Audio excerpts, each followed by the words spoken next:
মা এখন খইয়ের মুরকি বানাচ্ছে, তারই প্রস্তুতি। খইগুলো আগে তো বেছেই নিয়েছে ধান, এখন গুড় দিয়ে পাক দেবে। আসলে এটা না আমরা খেতে সবাই খুবই ভালোবাসি। আর সামনেই তো বিয়ে বাড়ি, বাচ্চারা আছে, মাসিরা আসবে, এই টুকুর টুকুর করে একটু খাওয়া যাবে, সেই জন্য বানিয়ে রাখছে। আর এটা বানানো তো নাকি খুবই সহজ, আমি যদিও কখনো বানাইনি। মিষ্টি জিনিস আমি খুব একটা ভালোবাসি না, এটা খেতে যদিও ভালো লাগে। এটা তো আসলে অতটাও বেশি মিষ্টি হয় না, তো এটা চা দিয়ে খেতে, এমনি খেতেও খুব ভালো লাগে। আমার তো আবার এই খইয়ের মুরকি খুব ভালো লাগে আমুল দুধ দিয়ে খেতে।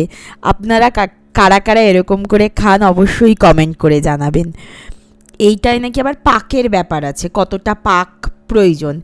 গুড়ের এক একটা জিনিসে নাকি এক এক রকম পাকের প্রয়োজন হয়।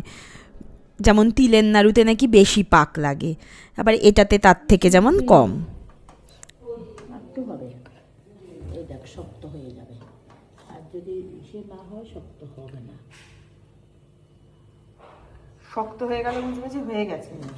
কই দেখো হয়েছে কিনা। কিরম পাক তুই বুঝবি কি করে? তিলের একরকম লাগবে, এটা যেমন তিলের ক্ষেত্রে হবে না। তিলের ক্ষেত্রে আরো নরম, আরো কড়া হতে হবে। কড়া মানে আরো বেশি হতে হবে পাকটা, মানে আরো শক্ত হবে। আচ্ছা, হয়ে গেছে। এখন গুড়টা দিয়ে একটু পাকিয়ে নিলেই হবে, আর তারপর এয়ারটাইট কৌটোতে রেখে দেবে, তাহলে মুড়মুড়ে থাকবে বেশ। পাশে হচ্ছে পুষ্পদীপ আর হেল্পিং হ্যান্ড, এখন বিয়ে বাড়ি বলে একটু বেশি সময় থাকছে। এই যে রেডি। আর খোয়ে তো অনেক ধান থাকে, তাই করার আগে একটু ধানগুলোও বেছে নিয়েছিল।